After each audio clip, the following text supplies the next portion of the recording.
উত্তরবঙ্গে লাগাতার প্রবল বৃষ্টি চলছে। সেই বৃষ্টির জেরে কার্যত ধসে গিয়েছে রাস্তা। একের পর এক মৃত্যুর খবর আসছে উত্তরবঙ্গ থেকে। এই আবহের মধ্যে এবার মুখ্য সচিব মনোজ মন্থকে দ্রুত ব্যবস্থা নেওয়ার জন্য আর্জি জানালেন বিধানসভার বিরোধী দলনেতা শুভেন্দু অধিকারী। দ্রুত যাতে ওই এলাকায় ত্রাণ সামগ্রী পৌঁছে দেওয়া হয় সে বিষয়ে অনুরোধ জানিয়েছেন তিনি।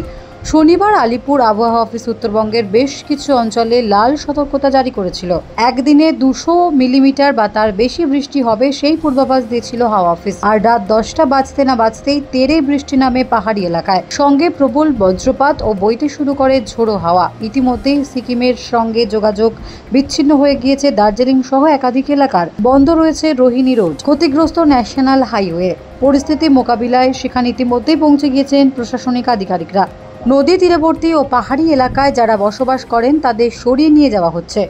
এই পরিস্থিতিতেই একটি পোস্ট করেছেন বিরোধী দলনেতা। তিনি প্রথমে উত্তরবঙ্গের পরিস্থিতি বর্ণনা করেছেন, লিখেছেন, এবার উত্তরবঙ্গে অবিরাম ভারী বৃষ্টির কারণে দার্জিলিং, কালিম্পং ও কার্শিয়াংয়ের পার্বত্য অঞ্চলগুলি মারাত্মকভাবে ক্ষতিগ্রস্ত হয়েছে। ভূমিধস ও বন্যার জেরে শিলিগুড়ি, তরাই ও ডুয়ার্সের সমতল অঞ্চলের সঙ্গে যোগাযোগ ও পরিবহন ব্যবস্থা প্রায় সম্পূর্ণভাবে বিচ্ছিন্ন হয়ে পড়েছে। শিলিগুড়ি ও মিরিক সংলগ্ন দুধিয়ায় বলাসন নদীর উপর লোহার সেতুটি ভেঙে পড়েছে। শুভেন্দু লিখেছেন, হাজার হাজার মানুষ বিভিন্ন স্থানে আটকে পড়েছেন। তাদের কাছে না আছে জল, না আছে পর্যাপ্ত ওষুধ।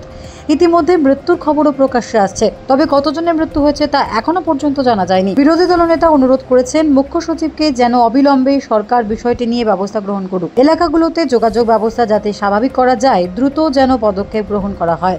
পাশাপাশি সেখানকার মানুষের মধ্যে পর্যাপ্ত পরিমাণ খাদ্য ও জল পৌঁছে দিতে অনুরোধ করেছেন শুভেন্দু।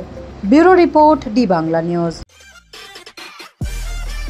সব খবর সবার আগে পেতে আমাদের চ্যানেলটি সাবস্ক্রাইব করুন এবং পাশে থাকা বেল আইকনটিতে ক্লিক করুন। লাইক ও শেয়ার করুন।